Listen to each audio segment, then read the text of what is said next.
Hello dear students, I am Arunjot Verma, chemistry lecturer of Sita group of education. Students, आज हम आपको इस video में जो क्लास फर्स्ट ईयर के स्टूडेंट्स हैं, क्लास फर्स्ट ईयर की केमिस्ट्री में जो पहला लेसन है जिसका नेम है some basic concept of chemistry, उस लेसन में एक बहुत ही महत्वपूर्ण टॉपिक है जो कंपटीशंस में भी पूछा जाता है और बहुत इंपॉर्टेंट टॉपिक है मोल अवधारणा, मोल कॉन्सेप्ट। उसके बारे में आप लोगों को बताएंगे। देखिए, जो आप लोगों ने पढ़ा होगा कि फिजिक्स में मूल मात्रक और मूल राशियां जो होती हैं उनके मूल मात्रक, जैसे द्रव्यमान है मूल राशि तो उसका मूल मात्रक क्या होता है? किलोग्राम होता है। जैसे समय है, टाइम है, उसका मूल मात्रक क्या होता है? सेकंड होता है। उसी तरह से एक होता है पदार्थ की मात्रा। तो जो पदार्थ की मात्रा होती है उसका मूल मात्रक जो है, एसआई यूनिट जो है वो मोल होता है। मोल कॉन्सेप्ट जो है, मोल अवधारणा, शब्द मोल का जो यूज है वो सबसे पहले ओस्टवाल्ड ने किया था। मोल अवधारणा के बारे में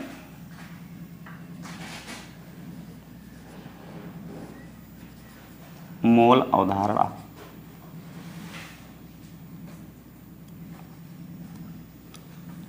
मोल कॉन्सेप्ट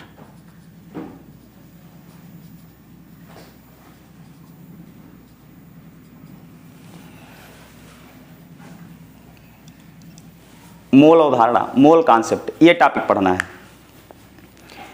इस टॉपिक को पढ़ाने से पहले आप सभी विद्यार्थियों से मेरा अनुरोध है कि आप लोग हमारे वीडियो को जब देखें तो उससे अपने जो हैं नोट्स प्रिपेयर करें जिससे आपकी तैयारी हो सके, क्योंकि इस तरह की जो लॉकडाउन वाली स्थिति है उसमें आप लोगों की पढ़ाई बहुत ही बाधित हो रही। तो उसके लिए हम लोग ऑनलाइन क्लासेस की जो व्यवस्था किए हैं, तो इसका पूरा लाभ तभी मिलेगा जब आप लोग पूरे मन से इन वीडियोस को देख करके अपने नोट्स प्रिपेयर करें और उससे अपनी तैयारी करें, तो हम लोगों की जो मेहनत होगी वो सार्थक होगी। साथ ही में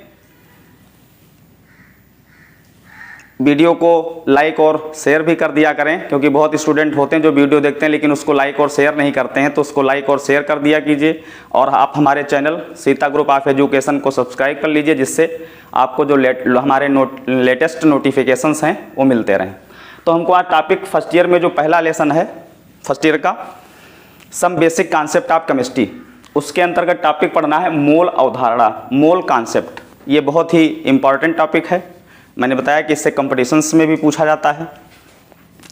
मोल कॉन्सेप्ट जो बताया मैंने भी कि जो शब्द मोल है उसका यूज सर्वप्रथम किसने किया था? ओस्टवाल्ड ने किया था। मोल की आवश्यकता क्या हुई? देखिए, मैंने भी बताया था कि जो पदार्थ की मात्रा होती है उसको मोल में व्यक्त करते हैं। मोल में क्यों व्यक्त करेंगे? कोई भी पदार्थ हो, उस पदार्थ में जो अणुओं की संख्या होती है या जो परमाणुओं की संख्या होती है या फिर जो आयनों की संख्या होती है या एटम्स के अंदर जो इलेक्ट्रॉन्स होते हैं, प्रोटॉन्स होते हैं, न्यूट्रॉन्स होते हैं, वो बहुत ही सूक्ष्म होते हैं। तो किसी पदार्थ की कम मात्रा लेने पर भी, कम मात्रा होने पर भी इनकी संख्या बहुत अधिक होती है। इसलिए उसको एक परिमाणात्मक रूप में व्यक्त करने के लिए मोल का यूज़ किया गया। जो मोल है इसकी डिफिनीशन जो है,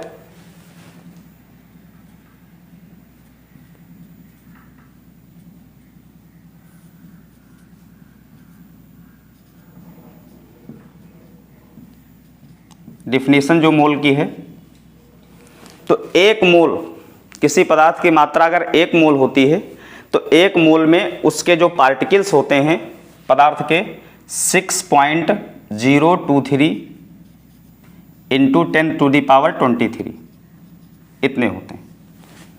यानी अगर किसी पदार्थ की एक मोल मात्रा ली जाए तो एक मोल मात्रा में उस पदार्थ के जो कणों की संख्या होती है वो कितनी होती है? 6.023 इंटू 10⁻23। पार्टिकल्स का मतलब वो अणु भी हो सकते हैं, परमाणु भी हो सकते हैं और आयन भी हो सकते हैं। तो डिफिनीशन हो जाएगी, एक मोल किसी पदार्थ की वह मात्रा है जिसमें उस पदार्थ के 6.023 इंटू 10⁻23 कण उपस्थित होते हैं। ये एक मोल की डिफिनीशन होती है। रिपीट किए देते हैं फिर से, एक मोल किसी पदार्थ की वह मात्रा होती है जिसमें उस पदार्थ के 6.023 इंटू 10⁻23 कण उपस्थित होते हैं। कण का मतलब अणु भी हो सकते हैं, परमाणु भी हो सकते हैं और आयन भी हो सकते हैं। तो 1 मोल किसी पदार्थ की वह मात्रा होती है जिसमें उस पदार्थ के 6.023 इंटू 10⁻23 कण उपस्थित होते हैं। इंग्लिश में बता देते हैं डिफिनीशन को, जिससे हमारे जो इंग्लिश मीडियम के स्टूडेंट हैं वो भी अपने नोट्स इससे बना सकें और समझ सकें। तो इंग्लिश में देखो जब डिफाइन करेंगे तो डिफिनीशन हो जाएगी 1 mole of a substance is that amount of it which contains 6.023 into 10⁻23 particles. Particles means atoms और आयंस और मॉलिक्यूल्स। एक बार फिर से रिपीट किए देते डिफिनीशन को, 1 mole of a substance is that amount of it which contains 6.023 into 10⁻23 particles. Particle means atoms और ions और मॉलिक्यूल्स। तो ये दोनों डिफिनीशन इंग्लिश और हिंदी में होंगी। हिंदी में हो जाएगी 1 मोल किसी पदार्थ की वह मात्रा है जिसमें उस पदार्थ के 6.023 इंटू 10⁻23 कण उपस्थित होते हैं। कण का मतलब अणु, परमाणु या आयन। और इंग्लिश में हो जाएगा 1 mole of a substance is that amount of it which contains 6.023 into 10⁻23 particles. Particle means atoms और आयंस और मॉलिक्यूल्स। तो ये मोल की डिफिनीशन हो गई। फिर इस पर बेस्ड जो हैं न्यूमेरिकल्स आते हैं। उन न्यूमेरिकल्स को लगाने के लिए कुछ फार्मूले हैं, पहले उनको बता देते हैं, फिर इन पर आधारित जो न्यूमेरिकल आते हैं कंपटीशन वगैरह में और यहाँ पे फर्स्ट ईयर में, उनके बारे में बताते हैं। ये मोल की डिफिनीशन आपकी हो गई।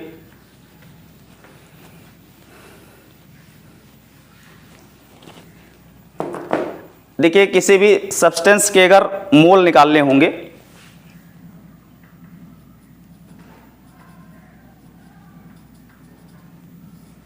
किसी भी सब्सटेंस के जब मोल निकालोगे तो अगर कोई यौगिक हो या मॉलिक्यूल हो तो उसके अगर मोल निकालेंगे तो उसका फार्मूला होता है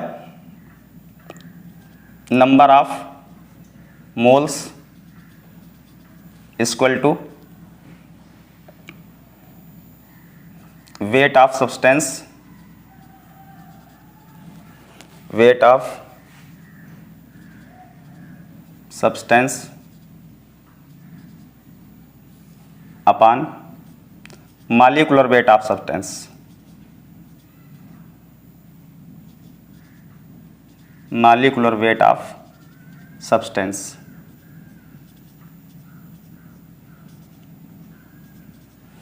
इसमें एक चीज का ध्यान रखना है, जो पदार्थ का भार होगा, जो सब्सटेंस का वेट होगा, वो ग्राम में होना चाहिए, ग्राम में। तो ये पहला फार्मूला हो गया।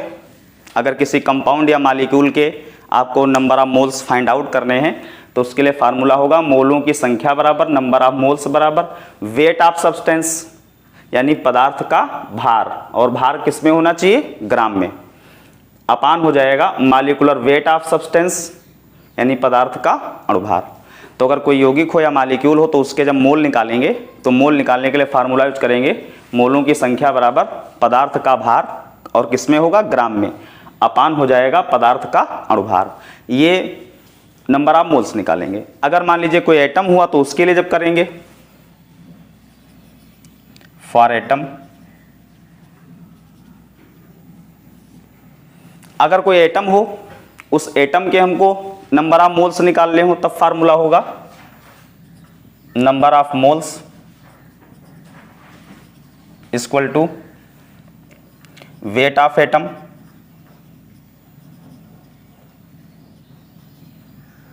और वेट जो होगा वो ग्राम में रहेगा। वेट ऑफ एटम अपान हो जाएगा atomic weight of atom, atomic weight of atom, atomic weight of atom. तो अगर किसी हमको एटम के मोल निकालने हैं, परमाणु के मोल निकालने हैं, तो वहाँ हो जाएगा number of moles equal to weight of atom, यानी परमाणु का भार, और किसमें होगा, ग्राम में, अपान हो जाएगा atomic weight of atom means परमाणु का परमाणु भार। तो इन दो फार्मूलों से कोई मॉलिक्यूल हो या कोई एटम हो उसके हम मोल निकालते हैं। अगर मॉलिक्यूल होगा तो उसका निकालेंगे नंबर ऑफ मोल्स बराबर पदार्थ का भार, वेट ऑफ सब्सटेंस, किस में होना चाहिए, ग्राम में, अपान हो जाएगा मॉलिक्यूलर वेट ऑफ सब्सटेंस यानी पदार्थ का अणुभार। फिर अगर कोई एटम होगा तो उसके अगर मोल निकालने होंगे तो number of moles equal to हो जाएगा वेट ऑफ एटम यानी परमाणु का भार, और किस में होगा, ग्राम में, अपान हो जाएगा एटॉमिक वेट ऑफ एटम यानी परमाणु का जो परमाणु भार होता है उससे डिवाइड कर देते हैं। तो ये दो फार्मूले होते हैं जिनसे हम एटम के या मॉलिक्यूल के या किसी कंपाउंड के नंबर ऑफ मोल्स निकालेंगे। फिर कुछ न्यूमेरिकल्स ऐसे भी आएंगे, उसमें एनटीपी पे वैल्यूम दिया होगा, कोई गैस होगी उसका एनटीपी पर वैल्यूम दिया होगा। एनटीपी आप लोग समझते होंगे, एनटीपी इसको आप लोग जानते ही होंगे, 9th वगैरह में पढ़ा होगा आप लोगों ने। एन से होता नॉर्मल, टी से टेम्परेचर और पी से हो जाएगा प्रेशर। एनटीपी का फुल फॉर्म होगा नॉर्मल टेम्परेचर एंड प्रेशर, सामान्य ताप और दाब। तो एनटीपी पर कुछ गैसें होंगी, जो गैस होती हैं उनका वैल्यूम दिया होगा, आयतन दिया होगा, फिर वहाँ मोल निकालने होंगे। तो देखिए जब किसी भी पदार्थ का भार दिया हो और फिर आपको अगर मोल निकालने हो तो ये दो फार्मूले लिखे हुए हैं। कंपाउंड होने पर फर्स्ट वाला फार्मूला यूज़ करेंगे और एटम होने पे सेकंड फार्मूला यूज़ करेंगे। लेकिन अगर एनटीपी पर वैल्यूम दिया होगा तो उसके लिए फिर क्या करेंगे, तो थर्ड जो फार्मूला इसका होता है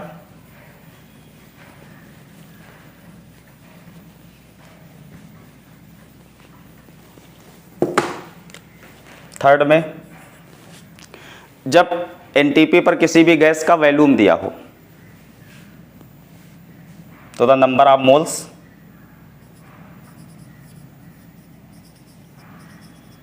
इक्वल टू जाएगा volume of gas at NTP, और ये लीटर में होना चाहिए वैल्यूम, अपान हो जाएगा 22.4। तो ये फार्मूला याद रखेंगे क्योंकि रूल होता है नॉर्मल टेम्परेचर प्रेशर पर कोई भी गैस हो, चाहे हाइड्रोजन गैस हो, चाहे मेथेन गैस हो, चाहे क्लोरीन गैस हो, कोई भी गैस हो, एनटीपी पर किसी भी गैस के एक मोल का जो वैल्यूम होता, जो आयतन होता है वो 22.4 लीटर होता है। तो कोई भी गैस हो, एनटीपी पर किसी भी गैस के एक मोल का जो वैल्यूम होता है, जो आयतन होता है वो कितना होता है, 22.4 लीटर होता है। इसलिए जब एनटीपी पर किसी भी गैस का वैल्यूम दिया हो, आयतन दिया हो, फिर जब आपको मोल निकालने हो तो फार्मूला यूज करेंगे number of moles equal to volume of gas at NTP, और जो वैल्यूम होगा वो किस में होना चाहिए, लीटर में। तो एनटीपी पर गैस का आयतन, और आयतन किस में होगा, लीटर में, अपान हो जाएगा 22.4। तो ये तीन फार्मूले हो गए जिससे आप नंबर ऑफ मोल्स जो हैं निकाल सकते हैं। तो इन फार्मूलों से नंबर ऑफ मोल्स निकालेंगे। फिर इन पर आता है न्यूमेरिकल्स जो आते हैं। तो न्यूमेरिकल देखिए किस तरह पूछे जाते हैं वो बताते हैं आपको।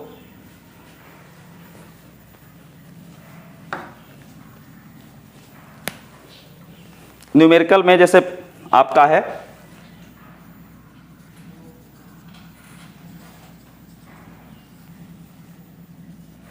जैसे न्यूमेरिकल में एक पूछा गया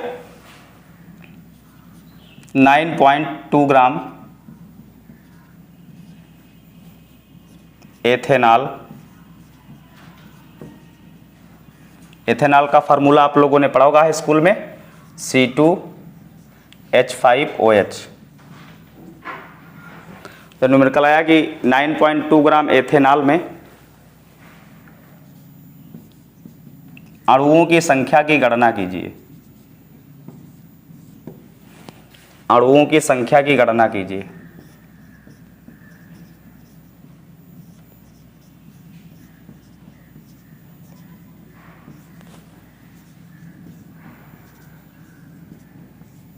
ठीक है, ऐसे आ गया न्यूमेरिकल। तो लिखा हुआ है 9.2 ग्राम एथेनॉल में अणुओं की संख्या की गणना कीजिए। अब इस पे हम एक न्यूमेरिकल आपको बता रहे हैं, ऐसे बहुत सारे भी आएंगे, सबका रूल एक जैसा होता है लगाने का। तो मात्रा दी होगी, उसमें पूछेगा अणुओं की संख्या की गणना कीजिए। कुछ न्यूमेरिकल ऐसे भी आएंगे जिनमें पूछेगा परमाणुओं की संख्या की गणना कीजिए। कुछ न्यूमेरिकल ऐसे आएंगे जिसमें पूछेगा इलेक्ट्रॉन्स की संख्या की गणना कीजिए। कुछ में आएगा प्रोटॉन्स की संख्या को कैलकुलेट कीजिए। कुछ में आएगा आयंस की संख्या को कैलकुलेट कीजिए। इस तरह से डिफरेंट टाइप के जो न्यूमेरिकल्स होते हैं वो मोल कॉन्सेप्ट पर आते हैं। तो इसमें आपको अणुओं की संख्या फाइंड आउट करनी है। तो आप लोग ध्यान रखिएगा, कभी भी किसी पदार्थ में अगर आपको अणुओं की संख्या निकालनी हो, या आपको परमाणुओं की संख्या निकालनी हो, या आयनों की संख्या निकालनी हो, या इलेक्ट्रॉनों की संख्या निकालनी हो, या फिर प्रोटॉनों की संख्या निकालनी हो, तो सबसे पहले आप करेंगे क्या, उस पदार्थ के आप मोल निकालेंगे। ठीक है, ये पहला स्टेप है। कोई भी न्यूमेरिकल हो उसमें अगर अणुओं की संख्या निकालनी हो, या परमाणुओं की निकालनी हो, या फिर आयनों की निकालनी हो, इलेक्ट्रॉन्स कैलकुलेट करने हो, तो उसके लिए सबसे पहले उस पदार्थ के आप क्या निकालेंगे, मोल निकालेंगे। और मोल कैसे निकालेंगे उसके फार्मूले आपको पहले हमने बताए हैं। तो यहाँ पर देखिए एथेनॉल का वेट दिया हुआ है, कितना दिया है, 9.2 ग्राम। तो C2H5OH का भार को जानते हैं आप लोग, W से डिनोट करते हैं। ये आपको न्यूमेरिकल में दिया 9.2 ग्राम। तो एथेनॉल का भार इसमें दिया ही है, तो C2H5OH का भार इक्वल टू जाएगा 9.2 ग्राम। फिर इसका मॉलिक्यूलर वेट निकालेंगे, ये यौगिक है C2H5OH, तो इसका मॉलिक्यूलर वेट निकालेंगे और भार निकालेंगे, तो जाएगा C2H5OH का अणुभार को मॉलिक्यूलर वेट कहते हैं इंग्लिश में, तो इसको MW से डिनोट करते हैं। मॉलिक्यूलर वेट कहते हैं तो इसको MW डिनोट करते हैं। आप लोग अणुभार निकालना सब लोग जानते ही होंगे। जब किसी भी अणु का या यौगिक का अणुभार निकालते हैं तो उसमें जितने परमाणु होते हैं सबके परमाणु भारों को आपस में क्या करते हैं, ऐड कर देते हैं। तो यहाँ पे है C2H5OH, तो इसका जब अणुभार निकालेंगे तो इसमें जो भी एटम्स होंगे सबके परमाणु भार को आपस में क्या करेंगे, ऐड कर देंगे। तो देखिए C2H5OH में कार्बन के कितने परमाणु हैं, 2 परमाणु हैं, तो हो जाएगा 2 गुणे C का परमाणु भार, 2 गुणे C का परमाणु भार, प्लस EH एटम आपके जो हैं 5A हैं, एक ये तो 6 हो गए, तो जाएगा 6 इंटू EH का परमाणु भार प्लस O का परमाणु भार, O का परमाणु भार। इस तरह से किसी भी यौगिक या मॉलिक्यूल का जब आपको मॉलिक्यूलर वेट निकालना हो, अणुभार निकालना हो, तो उसमें जितने भी परमाणु होंगे सबके परमाणु भारों को आपस में क्या करेंगे, ऐड कर देंगे। तो देखिए C2H5OH जो एथेनॉल है इसमें कार्बन के 2 परमाणु हैं, तो जाएगा 2 गुणे C का परमाणु भार, H आपके टोटल 6 हैं, 5A और ये तो 6 हो गए, तो जाएगा 6 इंटू H का परमाणु भार और प्लस हो जाएगा O का परमाणु भार। परमाणु भार कार्बन का 12 होता है, तो 2 इंटू 12 हो जाएगा। हाइड्रोजन का एटॉमिक वेट जो होता है वो 1 होता, तो 6 इंटू 1 हो जाएगा। O का 16 होता है, तो 24 प्लस 6 प्लस 16, तो 46 हो जाएगा। तो देखिए एथेनॉल का मॉलिक्यूलर वेट कितना आया, 46। ऐसे मॉलिक्यूलर वेट कैलकुलेट कर लेंगे। अब देखिए वेट आपको दिया था जो आपने लिख लिया, मॉलिक्यूलर वेट आपने सभी एटम्स का जो एटॉमिक वेट था उसको ऐड करके निकाल लिया। अब यहाँ पे नंबर ऑफ मोल्स निकाल लेंगे, तो नंबर ऑफ मोल्स में वही फर्स्ट फार्मूला लगाएंगे। फर्स्ट फार्मूला जो बताए थे कि जब कोई मॉलिक्यूल हो या कंपाउंड हो तो वहाँ पे number of moles equal to weight of substance upon molecular weight of substance, तो वही फार्मूला यहाँ पर यूज करेंगे। तो C2H5OH के मोल, और मोल जो नंबर ऑफ मोल्स होते हैं इनको स्मॉल n से डिनोट करते हैं। जो नंबर ऑफ मोल्स होंगे इनको स्मॉल n से डिनोट करेंगे। Number of moles equal to C2H5OH का भार अपान हो जाएगा C2H5OH का अणुभार। ठीक है, क्योंकि आपको मैंने फार्मूला बताया था फर्स्ट वाला कि जब किसी यौगिक के या अणु के मोल निकालने हो तो वहाँ पर फार्मूला क्या यूज करते हैं, वेट ऑफ सब्सटेंस यानी पदार्थ का भार और बटे पदार्थ का अणुभार। तो यहाँ पे आपको एथेनॉल के मोल निकालने हैं, तो एथेनॉल के मोल बराबर एथेनॉल का भार बटे हो जाएगा एथेनॉल का अणुभार। तो भार आपको दिया है 9.2 और मॉलिक्यूलर वेट आपने 46 निकाला, इससे डिवाइड कर लेंगे तो आ जाएगा 0.2, यानी एथेनॉल के जो मोल हैं 9.2 ग्राम, उसके जब मोल आपने कैलकुलेट किए तो नंबर ऑफ मोल्स कितने आ गए, 0.2 आ गए। तो इस तरह से जब किसी भी न्यूमेरिकल में आपको अणुओं की संख्या या परमाणुओं की संख्या या इलेक्ट्रॉनों की संख्या या आयनों की संख्या निकालनी हो तो सबसे पहले उस पदार्थ के आप क्या निकालेंगे, मोल निकालेंगे। तो भार आपको दिया होगा, बस ये ध्यान रखेंगे कि जो मोल निकालेंगे जब, तो वहाँ पे जो वेट होना चाहिए वो किस में होना चाहिए, ग्राम में होना चाहिए। तो यहाँ पे तो देखो ग्राम में है ही है, अगर किसी न्यूमेरिकल में मिलीग्राम में होता है या किलोग्राम में होता है तो उसको हम पहले ग्राम में क्या करते हैं, कन्वर्ट कर लेते हैं। तो यहाँ पे इस तरह से भार दिया होगा आपको, मॉलिक्यूलर वेट आप सबका ऐड करके, सभी एटम्स का एटॉमिक वेट ऐड करके निकाल लेंगे। फिर फार्मूला लगा देंगे नंबर ऑफ मोल्स बराबर wait of substance upon molecular weight of substance, उससे मोल निकल आएंगे। तो यहाँ मोल कितने आ गए, 0.2 आ गए। ठीक है, आगे फिर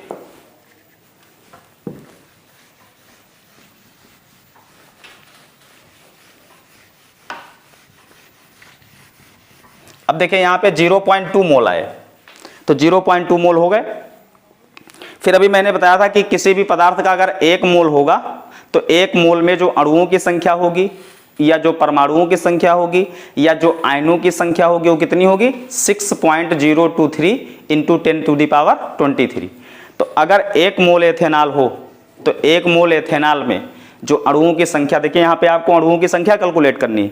तो अगर 1 मोल एथेनॉल होगा तो उसमें जो अणुओं की संख्या होगी कितनी होगी, 6.023 इंटू 10⁻23।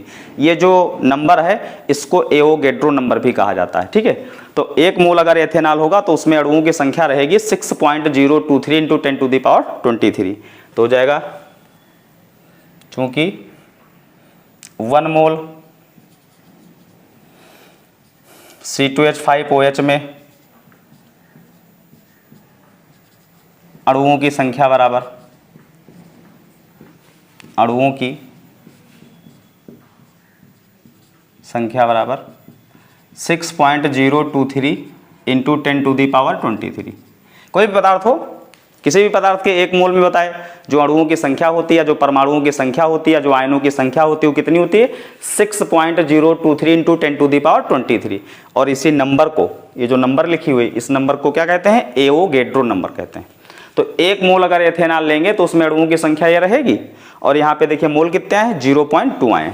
तो 1 मोल एथेनॉल में अणुओं की संख्या इतनी हो जाएगी, इसलिए 0.2 मोल एथेनॉल में अणुओं की संख्या बराबर 0.2 से मल्टीप्लाई कर देंगे, 0.2 इंटू 6.023 इंटू 10⁻23। मल्टीप्लाई कर लेंगे इसको तो यहाँ 6 हो जाएगा, यहाँ 4 हो जाएगा, 0 हो जाएगा और यहाँ पे 12 हो जाएगा इंटू 10⁻23 अणु। ये आपका आंसर हो गया। तो 9.2 ग्राम एथेनॉल में जो नंबर ऑफ मॉलिक्यूल्स होंगे, जो अणुओं की संख्या होगी वो कितनी आ जाएगी, 1.2046 इंटू 10⁻23। देखिए कैलकुलेट करके जान गए नहीं जान गए। तो इस तरह से अणुओं की संख्या निकालेंगे। इंग्लिश मीडियम के जो स्टूडेंट होंगे वो यहाँ पे थ्योरी को इंग्लिश में लिख लेंगे, यहाँ लिखेंगे चूंकि 1 mole of ethanol contains number of molecules equal to 6.023 into 10⁻23। So 0.2 mole ethanol contains number of molecules equal to multiply कर देंगे और लास्ट में फाइनल जब मल्टीप्लाई करेंगे तो कितना आ जाएगा, 1.2046 इंटू 10⁻23 मॉलिक्यूल। इस तरह से कोई भी सब्सटेंस हो उसमें अगर नंबर ऑफ मॉलिक्यूल्स आपको कैलकुलेट करने होंगे तो सबसे पहले मोल निकाल लेंगे, फिर 1 मोल से कंपेरिजन कर देंगे। और कोई भी पदार्थ होगा उस पदार्थ के 1 मोल में जो नंबर ऑफ मॉलिक्यूल्स होते हैं या जो आयंस होते हैं या जो एटम्स होते हैं वो इतने ही तो होते हैं, 6.023 इंटू 10⁻23। और इसको मैंने बताया क्या कहते हैं, एवोगैड्रो नंबर भी कहा जाता है। तो यहाँ पे 1 मोल एथेनॉल में हो जाएंगे 6.023 10⁻23, इसलिए 0.2 में मल्टीप्लाई कर देंगे, मॉलिक्यूल आ गए। इस तरह हम नंबर ऑफ मॉलिक्यूल्स जो हैं कैलकुलेट करेंगे। तो इस वीडियो में मैंने नंबर ऑफ मॉलिक्यूल्स कैलकुलेट करना बताया। नेक्स्ट वीडियो में आगे के न्यूमेरिकल्स बताएंगे। Thank you students.